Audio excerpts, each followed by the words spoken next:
Hello, everyone. Welcome. My name is Catherine Kuntz. I am the Special Collections Supervisor at the Davenport Public Library in the Richardson Sloan Special Collections Center. We are very pleased today to present a local history lecture with Gena Schantz. This recording will be for October 1st at 6:30 p.m. We are pre-recording it, so please forgive our inept abilities with Zoom, but we look forward to giving you history of this program. So I will pass it over to Miss Gena, and she'll introduce our topic for today. Thank you, Catherine. I'm pleased to be here, and tonight we're going to talk about the Indian trade, particularly the Indian trade with George Davenport and the Meskwaki and Sauk Indians in the Mississippi Valley. Now, to get started, I want to set the stage by focusing on the hunt.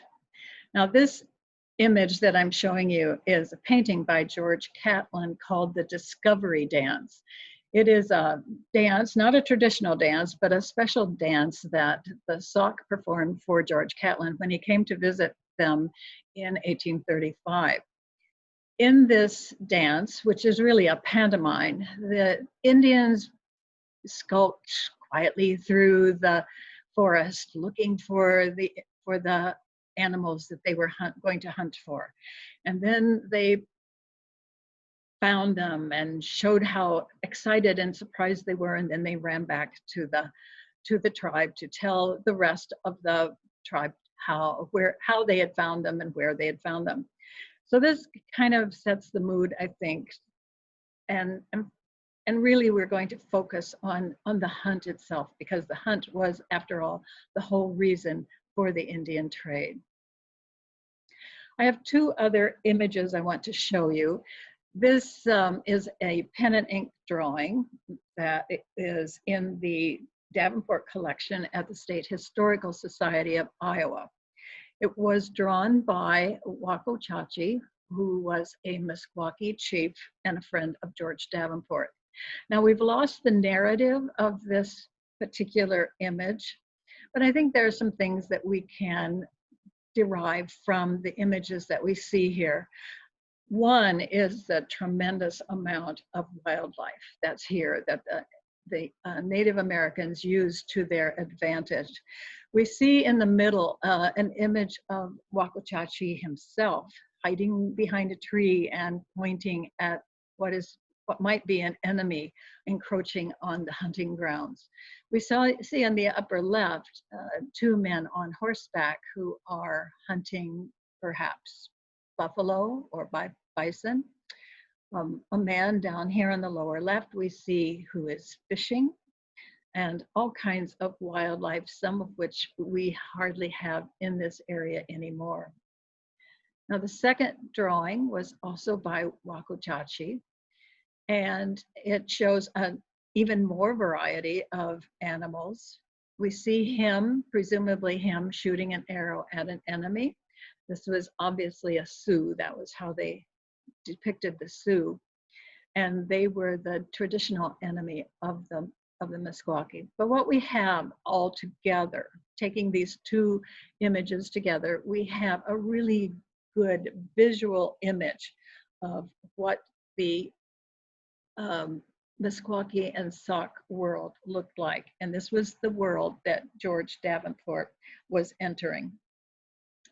1817 was an opportune time for Davenport to enter the Indian trade, because the Treaty of the War of 1812 had just been signed, and it meant that British traders who had long enjoyed an unlimited access to the native tribes in the Mississippi Valley were no longer legally permitted to trade in the United States. So that left an opening for Americans to get into the business. Now, the main problem was that these tribes were so used to trading with the British. They were not friends of the Americans at that time, and so American traders had to woo them to their trade. George Davenport had an advantage with his British background and his British way of speaking. He seemed to be well suited to become friends with these tribes. The Sauk and the Meskwaki called him Saganash, meaning he is British. Now, one point I want to make here is that contrary to an often held opinion that the traders took advantage of the Native Americans, the tribes were not easily fooled or duped by unfair practices. They were well versed in the trade, having had 200 years of experience with white traders. The Sauk and the Meskwaki were savvy customers, and they were not likely to be fooled by any underhanded or shady practices. So, on the surface, trading with the Native Americans sounds kind of easy. They give you furs in exchange for hunting supplies. But it was a much more complicated business than that. Success was often fleeting, and it varied from year to year.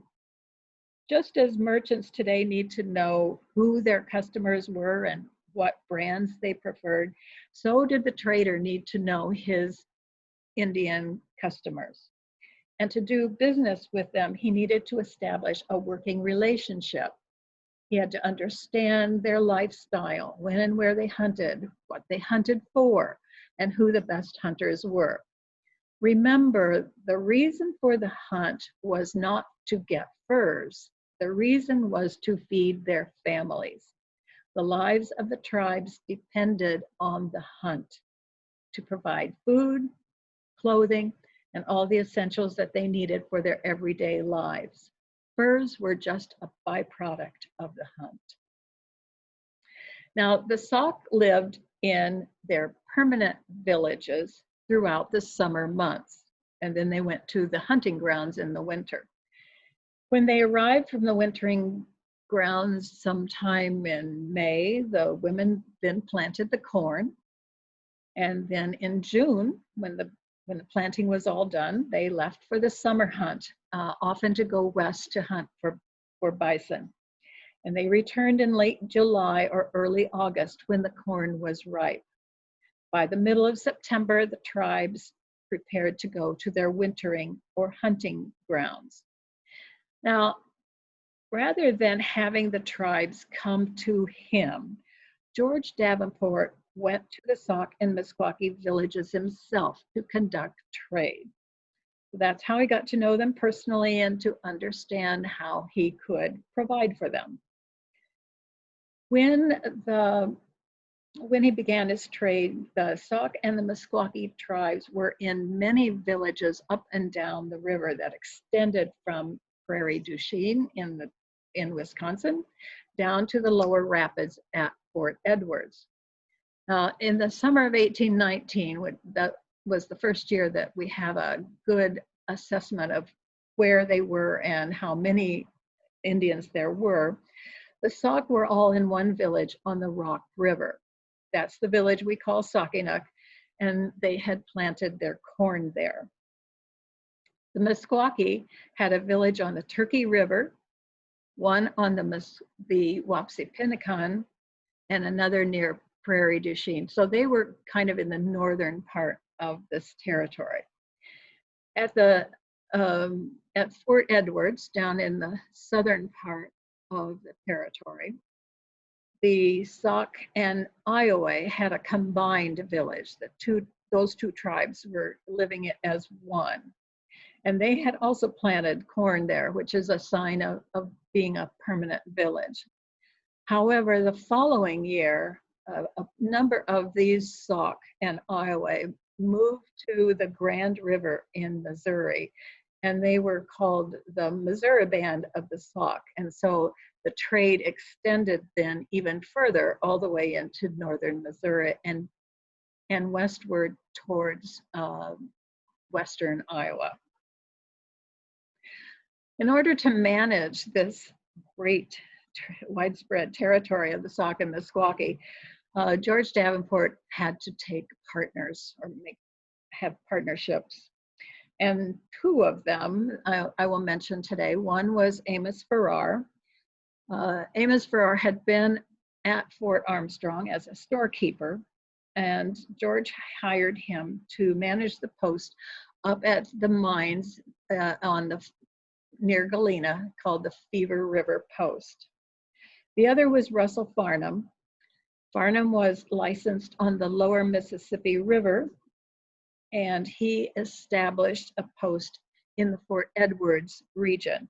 And once the fort was abandoned by the United States Army, he took that as his post, and he covered the southern portion of the territory. Russell Farnham was an important partner, probably the most important partner that George Davenport had, because he was, first of all, an experienced trader, as well as an agent of the American Fur Company. Farnham had been with the Astorians. He had gone out to Columbia and established a post out on the Columbia River, and he is said to have been the first man to trade in the area now called the state of Montana. So he had been tasked with establishing the American Fur Company in the Mississippi Valley after the War of 1812. And the company was looking for new traders to replace all those British traders that had been in the area. And Davenport was becoming associated. He was interested in becoming associated with the company. He started first as an independent trader, kind of subcontracting from Farnham. And after a few years, the company actually offered him a contract to become an agent of the American Fur Company. Now, the advantage of being an agent with the company meant that Davenport could be on salary plus commission, and that gave him some security for those years when the trade was not profitable. Although Farnham and Davenport built up a sizable trade with the Sauk and Meskwaki in the Mississippi Valley, they never had 100% of the Sauk and Meskwaki trade. As something that we need to keep in mind, that they were not the only traders at the time. There were always competitors. And this was a cutthroat business where secrets and how you did your trade were very important in keeping. One of the important investments that George Davenport made was buying his own keel boats. The keel boat was an important piece of equipment for him because that was how he got all those bundles of furs down to St. Louis to sell to the company. Now, this trade area for him was one that he could sometimes ride horses to the villages, sometimes he used a canoe, sometimes he even walked on foot.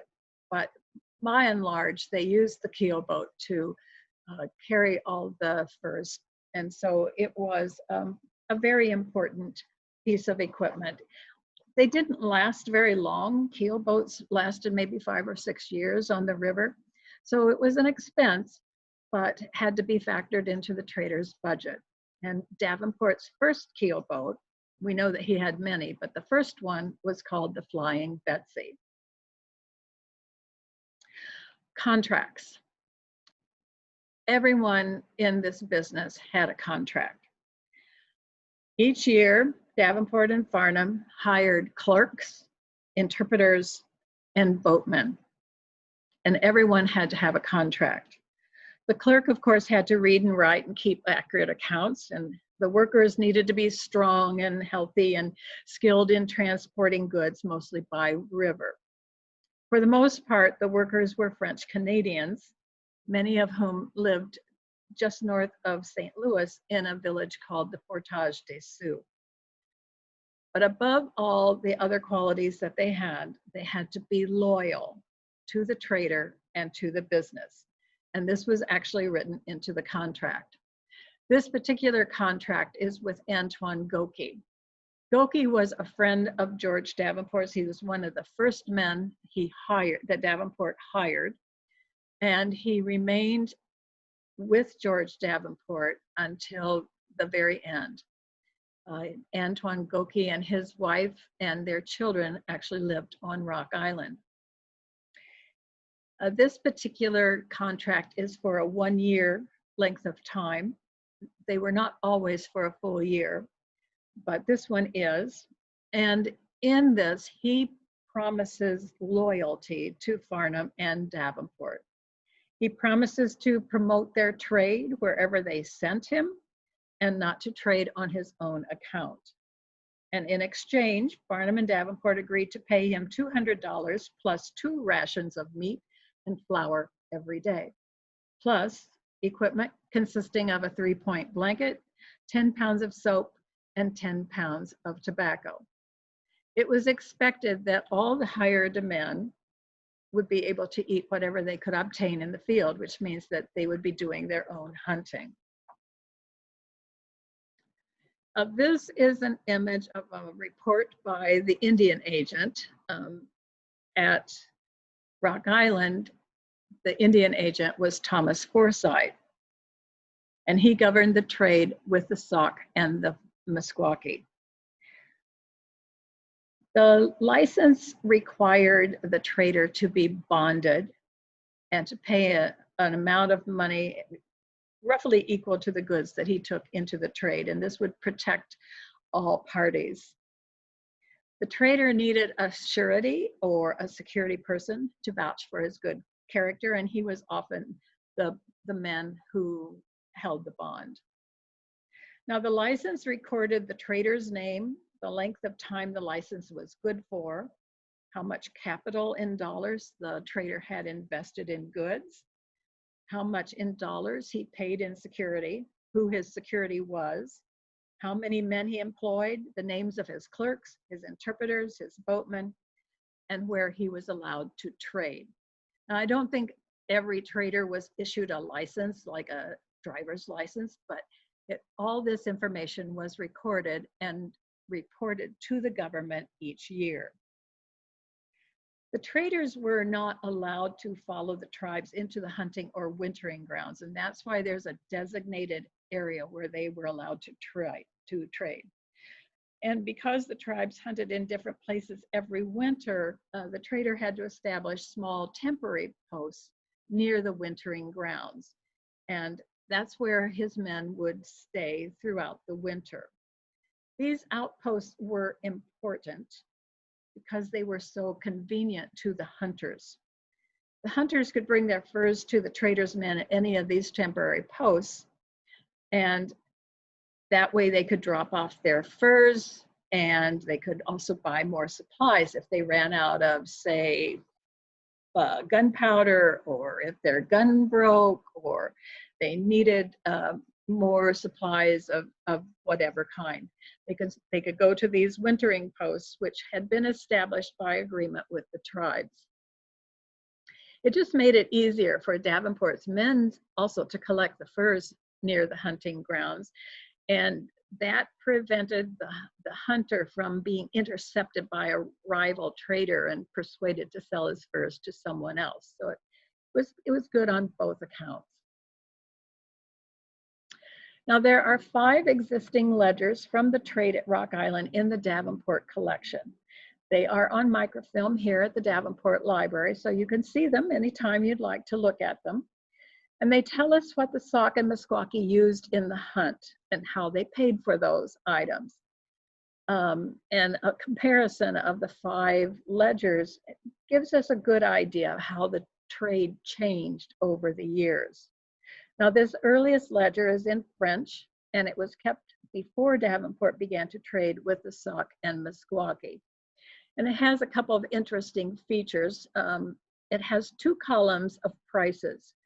One, the column on the left is probably the price that the trader paid for each item. And then the second column, the one on the right, then was the total amount of the credit given. What we don't have on this page is how this account was paid for, but I will show you that in the next image here. This is an account page from the 1824 ledger, and has 3 different accounts on this particular page.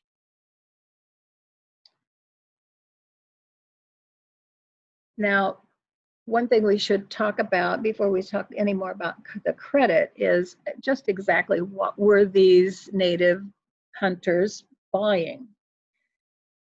According to Blackhawk, the elders invited the traders in just before they were ready to go on their winter hunt, and they would sit down and agree on the prices set for each fur or peltry, and that's when they would get the hunting supplies for each hunter. And they bought such things as gunpowder, rifles. Actually, most of the Native Americans liked the short barrel, which they referred to as a carabine. Gun flints, traps, knives, tobacco, vermilion, blankets, cloth, even kettles. And as you see on this page, there are 3 different accounts. Each hunter or trapper had his own account, and he was responsible for bringing in furs or peltries to balance that account, to pay for it. It often happened that accounts were not paid in full. The top account here has a credit for $71 that was given, but the hunter only paid back $56. The middle account, however, is paid in full, exactly to the penny. And the bottom account has a credit offered of $21, but he only paid 17 of it. Now that's close enough that it would probably be written off as paid in full. So what do you suppose went wrong? Why were these accounts not paid in full? Well, there are a number of reasons for that. One is that the hunter might not have had a very successful hunt. It happens. Even good hunters don't always bring in enough furs to pay their accounts. Sometimes things happened and the hunter came home empty-handed. One thing that happened was weather. It might have been a very rainy winter, or perhaps heavy snow, or maybe it was just a very dry, warm, droughty kind of winter. Weather affects all kinds of things. It also affects the quality of fur. And so if a hunter got a number of furs, but they weren't good quality, then he wouldn't get top price for them. A really cold winter, on the other hand, produced very thick, luxurious fur, and the hunter would get top dollar for it. Sometimes after a dry summer, the rivers were low and there would be very few muskrats, and so the muskrat lodges, and so there would be very few muskrats. It happened from time to time that there was a scarcity of animals. Sometimes it was permanent. Beaver, for instance, were trapped out in the Mississippi Valley by the early 1820s. Bison were last seen in the Mississippi Valley in 1818. Another thing that could happen would be illness or injury of the hunter. Sometimes they just got sick. Sometimes they were injured by accident, or sometimes there would be a sighting or a conflict with the enemy tribe, and that would result in either injury or sometimes even death of the hunter. Sometimes, if the hunters even just saw signs that their enemies were hunting in their same area, they would not even go further and hunt. They would just simply return back to their village.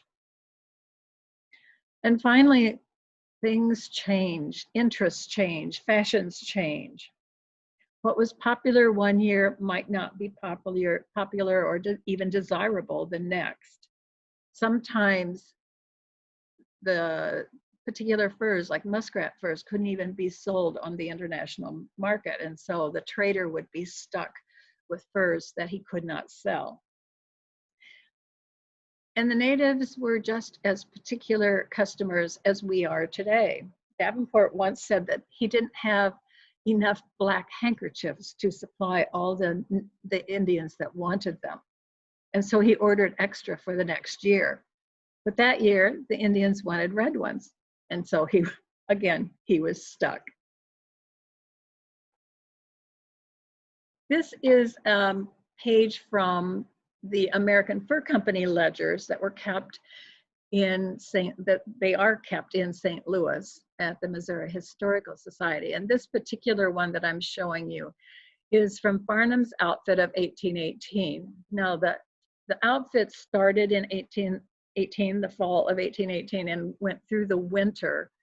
And then the accounting took place in August of 1819. So that's how the accounting system ran. And here we have a long list of furs that Farnham's outfit collected and sold to the American Fur Company. You see beaver and otter and raccoons. Something that's kind of interesting is that he has 41 black bears. They're listed as good, meaning good quality. And he also has 4 bear cubs, which is kind of interesting. Also 2 swans. I don't think that there were very many swans that were actually collected by the traders, except in the very early years of the trade on the Mississippi Valley. Some furs, like mink and marten, were used for fashionable trim on coats and other wearing apparel. But other furs, like beaver and raccoon, were wanted for their woolly underfur. These smaller furs were scraped and treated to make military cocked hats and those tall, fashionable men's hats that you often see in pictures of the time. Muskrat was used for making cheaper hats, and raccoon was used for making caps. Deer hides by the thousands were tanned and used for leather, and so deer were always in demand. Pictured here is one of Davenport's trading posts. He was said to have had two buildings like this on Rock Island, not far from his house that we know today on the North Shore. There was, though he had other posts, this was always his main post here on Rock Island. And it was here that the men brought his furs. They collected them all and brought them to one of these buildings. And there they sorted the furs and graded them according to the quality of them. Now, Davenport was said to have had a good eye for quality, and he always got top prices for the furs that he sold to the company. And it should be noted here that the furs were not usually dressed or cleaned up. These were just raw furs. The furs, after they were sorted and after they were sorted, then they were pressed into bundles according to the type of fur that they were. And the bundles usually weighed about 90 to 100 pounds each. And then they were loaded onto the keel boats and taken down to St. Louis. Now, the bales of fur usually arrived in St. Louis by early June at the latest. Any later than that, and the weather became too warm, and the trader risked insect damage and rot in his fur packs. So they wanted to get them down there as soon as possible. Davenport usually accompanied the bundles to St. Louis himself. And there at the American Fur Company warehouse, the bundles were opened, the furs were counted, and the trader's account was credited. And then the cycle started all over again. Davenport traded with the Sauk and Meskwaki until 1842. That was the year the Sauk and Meskwaki sold the last of their lands in Iowa and agreed to move to Kansas. It was also the year that the American Fur Company failed and it was bought out by another company. Davenport decided to retire at that point, and 3 years later, when he was murdered, the Meskwaki, who had been his friends for so long, were in western Iowa hunting when they heard the news that he had been murdered. And so they returned to Rock Island and performed a funeral ceremony during which they created a grave post in his honor. The Meskwaki remained friends. They remembered him as a trusted friend all those years, and this grave post was quite an honor. This particular grave post that is on the Davenport site now was recreated by Bill Hannon several years ago, but it has the same imagery on the post as the original. So there we have the Indian trade of George Davenport. I hope it's given you a little more insight into this very complicated business, and that you will look into even more research into this trading business.